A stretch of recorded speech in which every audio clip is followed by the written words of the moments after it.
Greetings, everyone. Pete Pardo here from Sea of Tranquility. Welcome to pick number 14 of albums that are 10 years old in 2024. That's right, we're looking back on 2014. Second half of the month here in June 2024. We're picking out our 14 favorite albums released 10 years ago, celebrating their 10th anniversaries and birthdays here this year.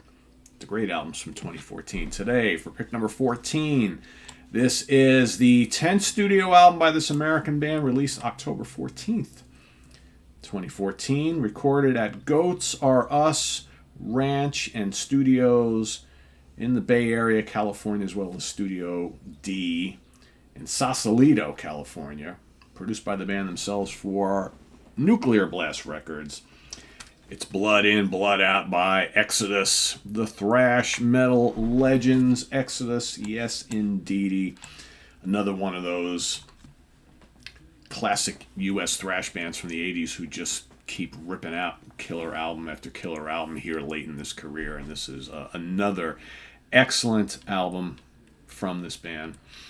And it contains the lineup of Steve Zetro Souza on vocals. That's right, the great Zetro. Gary Holt and Lee Altus on guitars. Of course, Lee Altus also with the band Heathen, right?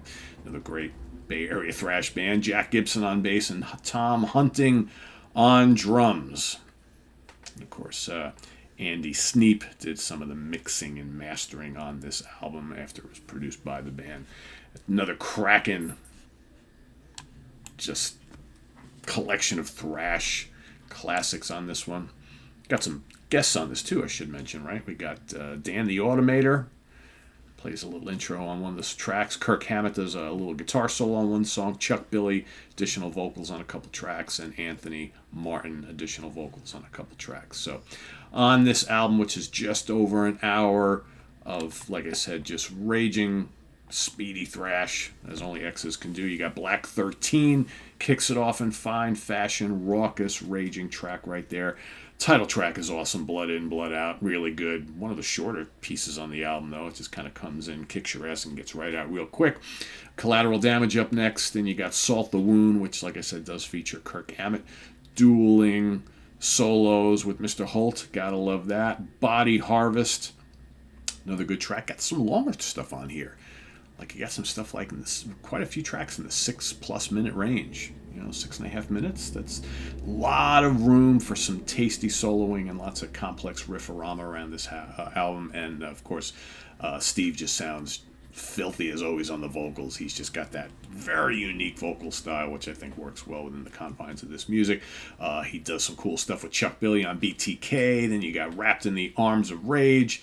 My Last Nerve, the back end of this album is really strong. My Last Nerve, Numb, Honor Killings, and Food for the Worms. Food for the Worms is just a juggernaut piece that finishes out the album. I really like this a lot. Like I said, I like all the modern day Exodus stuff. I think they've kind of upped their game in recent years, well, especially on the production side. I mean, some of these more later albums just sound larger than life. And I think one of the things that when you kind of want to go and listen to like the first couple of Zetro albums after, of course, Bonded by Blood with Paul Bailoff. I think there's some great songs there, but maybe the production maybe wasn't great on those albums. Now all of a sudden you got this larger than life walls of guitar thunder which is coming out of these albums, which I think is really cool and does them justice. So charts: Austria 38, Belgian charts over in Flanders 130, the Wallonia charts in Belgium 82, Dutch charts 85, Finland number 30. Like I said, Finland loves their metal these days, man. Let me tell you. France 93, Germany 29. Scottish albums number 68.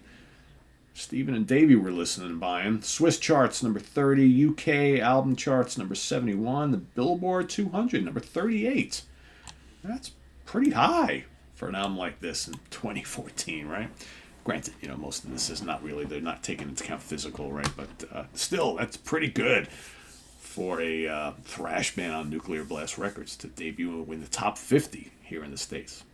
Good stuff. Anyway, that's my pick for today. Blood In, Blood Out by Exodus. Do I got a shot of the band? I always like to show a shot of the band if I can. I don't remember. There's one in here. There we go. They do not disappoint. There are the guys. Little older, little wiser, but still kicking ass. In fact, they're about due. been a while since we've seen a new Exodus album. I think that they're due. It's been a few years. I know Gary has been busy in more recent times, also playing with Slayer, so he's kind of had to balance Slayer and Exodus. But now that Slayer are supposedly officially retired, there was some rumors they were going to do a tour. I don't know what's going on with that, right? They said they were done. I can never tell. Then Kerry releases his solo album, so you would assume that Gary and Exodus are going to have something happening in the not too distant future. You would assume. So, but in the meantime, let us know what you think of this album down in the comments below, as well as your pick for today. Pick number 14. We'll see you tomorrow for pick number 13. Till then, visit us on the web at www.seatranquility.org. We're on Facebook, we're on YouTube all together all the damn time. Please subscribe if you haven't already and click on that notification bell so you get alerted of all of our content as it posts. And please do hit the like button before you leave. Also down below, we got the links to our Ko-Fi page for channel donations, our merch page where you can get all sorts of cool Sea of Tranquility gear. Don't miss out on all the cool stuff there. And our Cameo page. So thanks. Got some Father's Day requests over the weekends, which was kind of nice. So thanks to everybody for reaching out via Cameo. It's always fun to do a little personalized video for you folks if you're interested. And we'll see you soon here with more stuff. We got In the Prog Seat coming up tomorrow, of course. Our favorite second albums, or sophomore albums as we like to call it. That's coming up tomorrow. Wednesday, new album review day. Should have a few of them here for you this week. And, lots of stuff. Martin Popov is back Friday at the Funhouse. Ken Golden with the Professor's Picks. We've got Jamie Laszlo with the Review Crew on Saturday. And Sunday, I will be ranking the albums. A lot of switching and things going around. I'll be ranking the albums of Kylesa. For those who are so inclined to check that out, a very cool little band from here in the U.S. I guess you can call them stoner rock, psychedelic rock, that sort of thing. Kylesa, K-Y-L-E-S-A. Very cool band for those of you who like to get ready. Gary Joyce, you know I'm talking to you.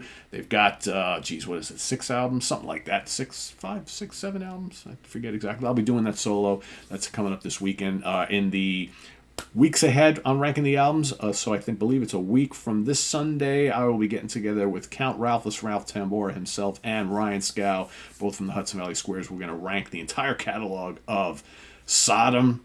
Grant Arthur and I are coming up ranking the albums of Dennis DeYoung. He and I are also going to do Black Oak, Arkansas, and Mark Farner. Those are all coming up. I'm going to be ranking the albums of Anthrax. Rick Labonte and I are going to be ranking the solo albums of Paul McCartney. That's all the stuff that's coming up in the very, very near future. Grant and I also talked about doing like a top 10 of Joni Mitchell.